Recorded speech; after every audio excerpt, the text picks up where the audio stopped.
है ऐने नूर तेरा सब घराना नूर का, तो है ऐने नूर तेरा सब घराना नूर का। मेरे इमाम इरशाद फरमाते हैं, खाक हो जाए अदू जलकर मगर हम तो रजा, तम में जब तक दम है जिक्र उनका, तम में जब तक दम है जिक्र उनका सुनाते जाएंगे।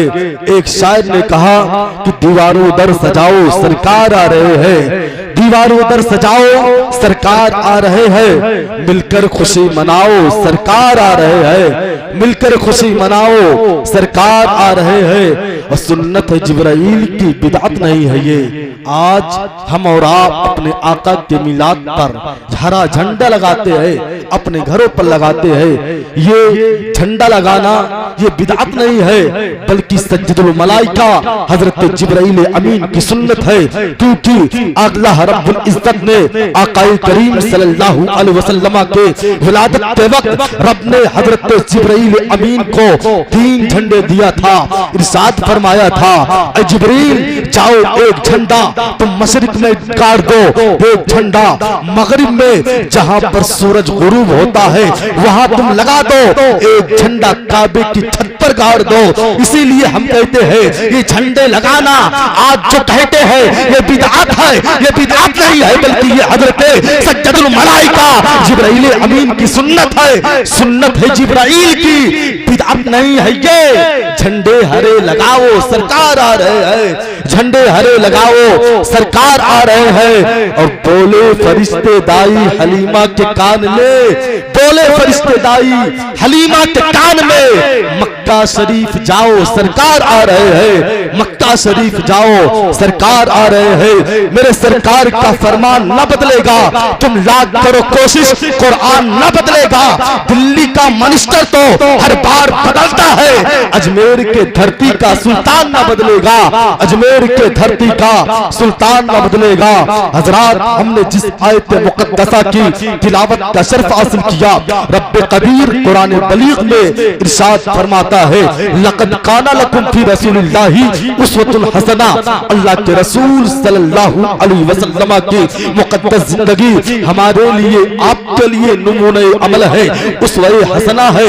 हम और आप अपने जिंदगी को आकाई करीम सल्लल्लाहु ताला अलैहि वसल्लम के बताए हुए जिंदगी पर अमल करें, इंशाअल्लाह हम यहाँ भी कामयाब रहेंगे और हम मरने के बाद मैदान महशर में भी हम कामयाब कामरा रहेंगे।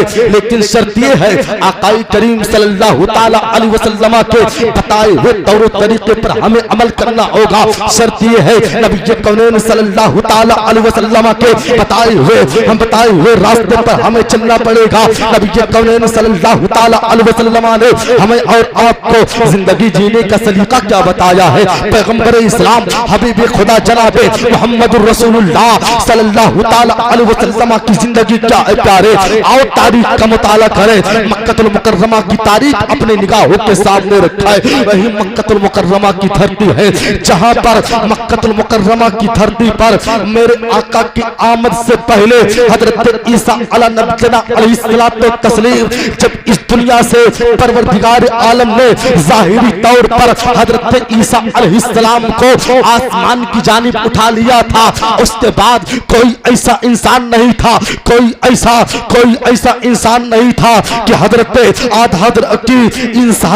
इंसान को वो सही रास्ता बताए, इंसान सही रास्ते पर अपनी जिंदगी को गुजार सके। ये उस मक्कतुल मुकर्रमा का हाल ये था मुसलमानों की बेहया आम थी, बुराइयां आम हो गई थी। लोग जिना करना अपने आप को एक बहादुरी का काम समझा करते थे। मक्कतुल मुकर्रमा की धरती पर औरत नाम की कोई इज्जत नहीं थी। औरतों को मनहूस समझा जाता था। अगर बच्चियां पैदा होती थी, बच्चियों को ले जाकर मक्कतुल मुकर्रमा की वादियों में मैदान में ले जाकर बच्चियों को जिंदा दफन कर दिया करते थे। आओ मैं आपको बताऊं प्यारे, आकाए करीम सल्लल्लाहु ताला अलैहि वसल्लम इस दुनिया में अभी तशरीफ नहीं लाए थे। इस दुनिया का वो माहौल था कि हर इंसान जो है परेशान था, चरिंदो परिंद परेशान थे, हर इंसान परेशान था कि आकाए करीम सल्लल्लाहु हर इंसान परेशान था कि आखिर में इस दुनिया में जुल्म की कितना हो रहा है, औरतों के साथ कितना जुल्म किया जा रहा है। मक्कतुल मुकर्रमा का हाल वो था प्यारे, मैं आपको बताऊं, आप अपनी जहन को हाजिर करके सुनिए। मक्कतुल मुकर्रमा का हाल ये था कि मक्कतुल मुकर्रमा की धरती पर लोग झूठ बोलना अपने आप को बहादुरी समझा करते थे। मक्कतुल मुकर्रमा की धरती पर लोग अपने आप को जिना करना बहादुरी समझा करते थे। मक्कतुल मुकर्रमा की धरती पर लोग जो है एक दूसरे की अमानत में खयानत किया करते थे। लेकिन आओ आपको बताऊं प्यारे, ऐसे हालात में आकाई करीम सल्लल्लाहु ताला अलैहि वसल्लम जब मक्कतुल मुकर्रमा की धरती पर हजरत आमिना रज़ियल्लाहु ताला अन्हा के बत्न अक़दस से मक्कतुल मुकर्रमा की धरती पर दोशंबा के दिन 12 रबीउन नूर शरीफ के दिन सुबह सादिक के वक्त मदीने वाला पैदा हुआ, यतीमों को सहारा देने वाला पैदा हुआ। पैदा होने के बाद पैगंबर इस्लाम जनाबे मोहम्मद रसूलुल्लाह सल्लल्लाहु अलैहि वसल्लम ने इरशाद फरमाया, ऐ लोगों, तुम बच्चियों को मनहूस ना समझो, बल्कि ये बच्चियां तुम्हारे लिए रहमत हुआ करती है, रहमत है रहमत। और नबी ने इरशाद फरमाया, जब यही जवान हो जाती है, बाप बेटी की शादी कर देता है, तो ये अपने शौहरों के लिए आधा ईमान हो जाया करती है। और जब इनका गोद खिलता है, पैगंबर इस्लाम ने इन्हीं के कदमों के नीचे जन्नत रखा है। मुसलमानों, आओ मैं आपको बताऊं, आका करीम सल्लल्लाहु ताला अलैहि वसल्लम की जिंदगी क्या थी। नबी के आखिर ज़मा सल्लल्लाहु ताला अलैहि वसल्लम की जिंदगी को सामने रखा जाए प्यारे, आओ मैं आपको बताऊं, इस औरतों का वो हाल था कि हजरत दहिया कल्बी है, नबी की बारगाह में हाजिर होते हैं। या रसूलल्लाह सल्लल्लाहु ताला अलैहि वसल्लम, हमने अपने हाथों से अय्यामे जाहिलियत में 70 बच्चियों को जिंदा हमने जमीन के अंदर दरगौर कर दिया है, जिंदा दफन कर दिया है। या रसूलल्लाह सल्लल्लाहु ताला अलैहि वसल्लम, उनके रोने की आवाज आज हमारे कानों में आ रही है। या रसूलल्लाह सल्लल्लाहु ताला अलैहि वसल्लम, हम चाहते हैं हमारा गुनाह माफ होगा कि नहीं होगा। नबी के कौनेन सल्लल्लाहु अलैहि वसल्लम ने इरशाद फरमाया, ऐ दहिया बताओ उस वक्त के हालात क्या थे जब तुम अपनी बच्चियों को या 70 बच्चियों को जिंदा जमीन के अंदर दफन कर रहे थे। उस वक्त तुम्हारे दिल पर क्या कैफियत तारी थी। हजरत दहिया कल्बी है, नबी की बारगाह में आगोश रिसालत में आने के बाद दहिया कल्बी ने अर्ज किया था, या रसूलल्लाह सल्लल्लाहु अलैहि वसल्लम, मक्कतुल मुकर्रमा की धरती थी, अय्यामे जाहिलियत थी। या रसूलल्लाह सल्लल्लाहु ताला अलैहि वसल्लम, मैं अपने घर से जा रहा था, मैं बाहर मजदूरी करने के लिए जा रहा था। हमने अपनी बीबी से कहा, अगर बच्ची पैदा होगी तो तुम बच्ची को ले जाकर जिंदा दफन कर देना, बच्चा पैदा होगा तो तुम बच्चे को परवरिश करना। ये मक्का का दस्तूर था, ये मक्का का माहौल था प्यारे। अगर किसी के यहाँ बच्चियां पैदा होती थी, बच्चियों को जिंदा जमीन के अंदर दरगोर कर दिया जाता था, बच्चा पैदा होता था, बच्चों को परवरिश की जाती थी। दहिया कल्बी नबी की बारगाह में अर्ज कर रहे हैं, या रसूल अल्लाह, मैं जब बाहर से मजदूरी करके मैं परदेश से कमा कर अपने घर आया, मैं अपने घर में एक छोटी सी बच्ची को देखा। या रसूल अल्लाह, मैंने अपनी बीवी से पूछा, ऐ मेरी बीवी बता, ऐ मेरी शरीके हयात किसकी बच्ची है। मेरी बीवी ने कहा, ऐ मेरे सरताज जी, आपकी बेटी नहीं है, आपके हुक्म के मुताबिक आपके बच्ची पैदा हुई थी, मैंने बच्ची को ले जाकर जिंदा जमीन के अंदर दफन कर दिया था। ये पड़ोसन की बच्ची है, जब मुझे अपने बच्ची की याद आती है, मैं लाकर इस बच्ची को अपना दिल बहला लिया करती हूँ। मुसलमानों, आओ मैं आपको बताऊं, आप अपनी जहन को थोड़ी देर तक हाजिर कीजिए। दहिया नबी की बारगाह में बात अर्ज कर रहे हैं, नबी रो रहे हैं, नबी की आंखों से आंसू गिर रहे हैं। दहिया ने अर्ज की, या रसूल अल्लाह, एक दिन ऐसा आ गया कि मुझे उस बच्ची से प्यार हो गया, वो बच्ची मुझसे प्यार करने लगी, यानी जिस तरीके से एक बाप अपनी बेटी से प्यार करता है। या रसूल अल्लाह सल्लल्लाहु अलैहि वसल्लम, वो बेटी मुझसे प्यार प्यार करने लगी, मैं उससे प्यार करने लगा। या रसूल अल्लाह, मैं उस बच्ची को मक्कातुल मुकर्रमा की धरती पर ले जाकर या रसूल अल्लाह उस बच्ची को मैं खिला रहा था या रसूल अल्लाह सल्लल्लाहु अलैहि वसल्लम।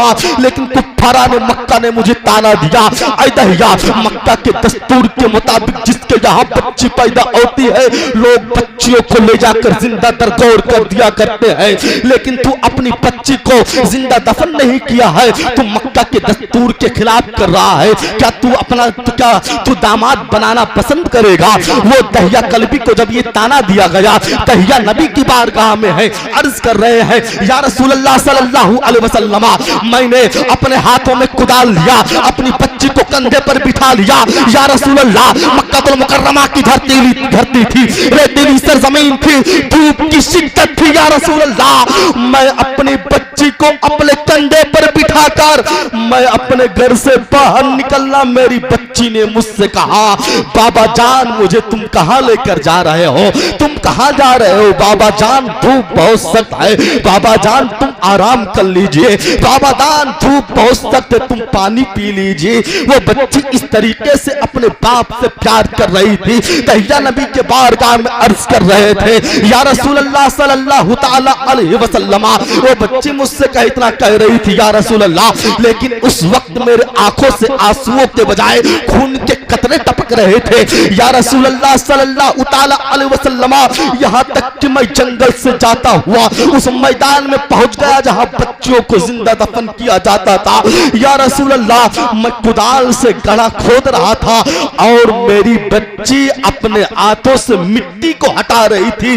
देखे एक बच्ची अपने बाप से कितना प्यार कर रही थी। बच्ची कह रही थी, बाबा जान ये गड्ढा तुम किसके लिए खोद रहे हो? इसमें तुम्हें क्या करना है? वो बाप गड्ढा खोदता था लेकिन मिट्टी बेटी हटाती थी।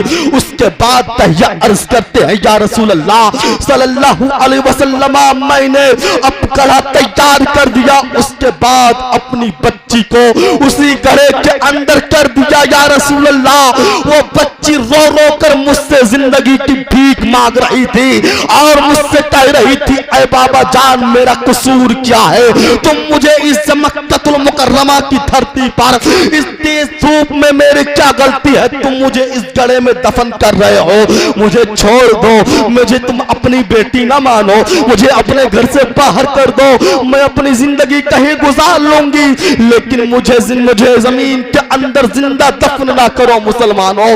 दहिया कल्बी ये बात मेरे नबी के सामने अर्ज कर रहे थे, नबी रो रहे थे। नबी कह रहे हैं दहिया फिर बयान कीजिए, दहिया दोबारा बयान करते हैं, नबी रो रहे हैं, नबी इरशाद फरमाते हैं दहिया फिर बयान कीजिए। दहिया उस वाक़े को बार बार बयान करते हैं, नबी रो रहे हैं, मदीने वाला रो रहा है। हजरत दहिया ने नबी की बारगाह में अर्ज किया, रसूल अल्लाह, कंधों तक मिट्टी पहुंच गई। आखिरी वक्त में वो बच्ची मुझसे जिंदगी की भीख मांग रही थी, लेकिन या रसूल अल्लाह सल्लल्लाहु ताला अलैहि वसल्लम, मेरे उस वक्त जो है मेरे दिल पर जैसे रब का मोहर लग चुका था। या रसूल अल्लाह, जैसे मेरा दिल बिल्कुल सख्त काला पड़ गया था। या रसूल अल्लाह सल्लल्लाहु ताला अलैहि वसल्लम, मेरे नबी ने इरशाद फरमाया, ऐ दहिया बता, क्या वो बच्ची जिंदगी के आखिरी अय्याम में तुझसे कुछ कह रही थी? तो उस बच्ची ने, दहिया ने अर्ज की, या रसूल अल्लाह, वो आज जिंदगी के आखिरी अय्याम में उसके कंधे तक दम मिट्टी पहुंची थी। बच्ची ने अर्ज की थी, या रसूल अल्लाह, बच्ची ने अपने हाथों को उठाकर तब के बारगाह में अर्ज किया था, ऐ परवरदिगार आलम, कब तक के तेरे महबूब की बेटी को जिंदा जमीन के अंदर दफन किया जाएगा? मौला भेज दे किसी को जो बच्चियों की इज्जत की हिफाजत कर ले। मौला भेज दे किसी को जो बच्चियों की जिंदगी की हिफाजत कर ले। मौला भेज दे किसी को, कब तक ये बच्चियां जिंदा जमीन के अंदर दफन की जाएगी? दहिया ने अर्ज की, या रसूल अल्लाह सल्लल्लाहु अलैहि वसल्लम, वो बच्ची जो रब की बारगाह में यही दुआ कर रही थी, आकाए करीम सल्लल्लाहु अलैहि वसल्लम इरशाद फरमाते हैं, ऐ दहिया कल्बी सुनो, उस बच्ची ने रब की बारगाह में दुआ की, उस बच्ची ने रब की बारगाह में दुआ की, उसकी इल्तिजा कबूल हुई। मैं नबी आखिरुज़्ज़मा सल्लल्लाहु अलैहि वसल्लम बनकर इस दुनिया में तशरीफ लाया हूं। दहिया ने कहा, या रसूल अल्लाह, क्या ये मेरा गुनाह माफ होगा कि नहीं होगा? नबी ने इरशाद फरमाया, ऐ दहिया, जब तुमने ला इलाहा इल्लल्लाह मुहम्मदुर रसूलुल्लाह पढ़ लिया है तो परवरदिगार आलम तेरी गुनाहों को माफ कर देगा, अल्लाह रब्बुल इज्जत तेरी गुनाहों को माफ कर देगा। मुसलमानों, इस दुनिया का वो माहौल था कि इस दुनिया में औरतों की कोई कदर नहीं थी। आज लोग बेटी बचाओ बेटी पढ़ाओ का नारा लगा रहे हैं। मैं कहना चाहता हूँ, बेटी बचाओ और बेटी पढ़ाओ का नारा आज से 1500 साल पहले जनाब आमिना के लाल ने मक्कतुल मुकर्रमा की धरती से ये ऐलान किया था। और मेरे नबी ने मक्कतुल मुकर्रमा की धरती से 1500 साल पहले ये कह दिया था, ऐ लोगों, बेटी बचाओ बेटी पढ़ाओ का नारा नबी ने 1500 साल पहले मक्कतुल मुकर्रमा की वादी से दिया था। नबी ने बच्चियों को रहमत बनाया था। नबी ने इन्हीं औरतों के नीचे कदमों के तले जन्नत रखा है। मुसलमानों, इनका मकाम और मर्तबा वो हो गया, वरना इन औरतों की कोई कदर नहीं थी। हर उस औरतों को मनाना चाहिए मिलाद मुस्तफा, सुनना चाहिए मिलाद मुस्तफा, जिनकी इज्जत की हिफाजत मुस्तफा जान रहमत ने की है, जिनकी इज्जत की हिफाजत आमिना के लाल ने की है। मुसलमानों, आओ मैं आपको बताऊं, आकाए करीम सल्लल्लाहु ताला अलैहि वसल्लम है, मक्कतुल मुकर्रमा की धरती है। पैगंबर इस्लाम जनाब मोहम्मद रसूलुल्लाह ने मक्का की धरती पर इरशाद फरमाया, ऐ लोगों, कुफ्फारान मक्का को मेरे नबी ने अपने पास बुलाया। आपने फारान की चोटी पर खड़े होकर इरशाद फरमाया, ऐ लोगों, अगर मैं तुम लोगों से कहूं कि इस पहाड़ के पीछे एक बहुत बड़ा लश्कर है जो तुम्हें तबाह बर्बाद करेगा, तो तुम मेरी बातों को मानियो। लोगों ने बेयक जबान होकर कहा, या रसूल अल्लाह, आप तो अमीन है, या रसूल अल्लाह, आप सादिक हैं, या रसूल अल्लाह, हमने आपसे कभी झूठ बोलते हुए नहीं सुना, या रसूल अल्लाह सल्लल्लाहु अलैहि वसल्लम, हमने आपसे कभी झूठ बोलते हुए नहीं सुना, या रसूल अल्लाह, हमने आपको कभी किसी की अमानत में खयानत करते हुए नहीं देखा, या रसूल अल्लाह, हम आपकी बातों को मानने के लिए तैयार है। मुसलमानों, गौर से सुनिएगा, नबी ने इरशाद फरमाया, ऐ लोगों, तब तुम लोग ला इलाहा इल्लल्लाह तुफलिहून पढ़ लो, कामयाब हो जाओगे, फलाह पा जाओगे, यानी अल्लाह के सिवा कोई माबूद नहीं है। तुम यही कलमा पढ़ लो, तुम लोग कामयाब हो जाओगे, तुम लोग फलाह पा जाओ। खुदा की कसम, मक्कतुल मुकर्रमा की धरती पर नबी के कौनैन सल्लल्लाहु अलैहि वसल्लम ने जैसे ही इस नारे की, जैसे ही इस कलमे को कहा था, ला इलाहा इल्लल्लाह तुफलिहून पढ़ लो।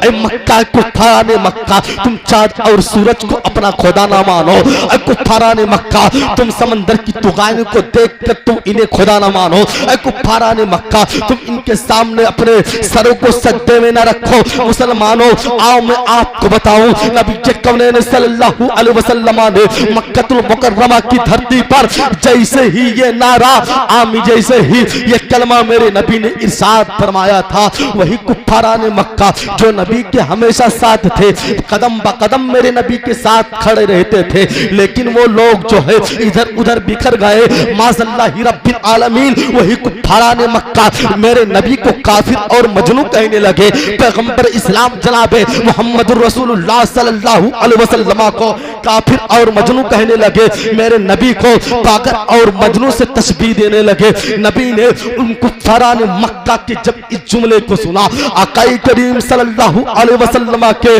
कल्बे अतहर में रंज पहुंचता है। नबी रब के बारगाह में अपने हाथों को उठाते हैं। नबी ने उनके लिए बद्दुआ नहीं की थी, बल्कि नबी ने रब के बारगाह में हाथ उठाया था, ऐ परवरदिगार आलम, मैं तो तेरे दीन की तबलीग कर रहा हूँ मौला, मैं तेरे दीन को फैला रहा हूँ, तेरे दीन की इशाअत करने के लिए आया हूँ, मैं तबलीग दीन करने के लिए आया हूँ, मैं मजहब इस्लाम की तबलीग करने के लिए आया हूँ। मौला, कुफ्फाराने मक्का मुझे पागल कह रहे हैं, मुझे मजनू कह रहे हैं। मुसलमानों, में आपको बताऊं, आप सुनते चलिए, तब तक के आवाज आती है, यासीन वल कुरआनिल हकीम इन्नका लमिनल मुरसलीन अला सिरातिल मुस्तकीम। 22वें पारा की आयत करीमा है, सूरह यासीन शरीफ है। रब फरमाता है, यासीन वल कुरआन कुरआनिल हकीम इन्नका लमिनल मुरसलीन। ऐ मेरे महबूब कसम है कुरान की बेशक तू रसूल है। तुझे कोई रसूल माने ना माने मैं तुझे रसूल मानता हूँ, तुझे कोई नबी माने ना माने मैं तुझे नबी मानता हूँ, तुझे कोई आखिरी हबीब माने ना माने मैं तुझे आखिरी हबीब मानता हूँ। गौर कीजिए कसम खाने वाला कौन है? कसम खाने वाला मैं उलमा की तवज्जो चाहता हूँ, कसम खाने वाला कौन है? कसम खाने वाला परवरदिगार आलम है। किस चीज की कसम खा रहा है? कुरान की कसम खा रहा है। और किसके लिए कसम खा रहा है? अपने हबीब के आखिरी रसूल आखिरी पैगंबर होने के लिए कसम खा रहा है। इस रिवायत पर जब मेरे इमाम की नजर पड़ती है, बरेली का ताजदार पुकार उठता है, या रसूल अल्लाह तुझे जाना तुझे माना, न रखा खैर से काम, लिल्लाहिल हम्द में दुनिया से मुसलमान गया। और तुम पर मेरे आका की इनायत न सही, नजद कलमा पढ़ाने का भी एहसान गया। जानो दिल होशो खिरत सब तो मदीने पहुंचे, तुम नहीं चलते रजा सारा तो सामान गया। आओ मैं आपको बताऊं प्यारे, आकाए करीम सल्लल्लाहु ताला अलैहि वसल्लम है, मक्कतुल मुकर्रमा की धरती है। नबी ने मक्का की धरती पर ऐलान नबूवत किया था। मेरे नबी के रास्ते में जो है रास्ते में उम्मे जमील रास्ते में कांटे बिछा रही थी। शेब अभी तालीम में 3 साल तक महसूर रखा गया था। कदम कदम पर मुश्किलात का सामना था। हालत सजदा में पुश्ते अनवर पर ऊंट की ओढ़नियां रखी गई थी। ताइफ के मैदान में पत्थरों की बारिश की गई थी। लेकिन प्यारे वो नबी उनके लिए कभी बद्दुआ नहीं किया था, क्योंकि वो नबी रहमतल लिल मोमिनीन नहीं बनकर आया था, या रहमतल लिल मुस्लिमीन बनकर नहीं आया था, बल्कि वो नबी रहमतल लिल आलमीन बनकर आया था।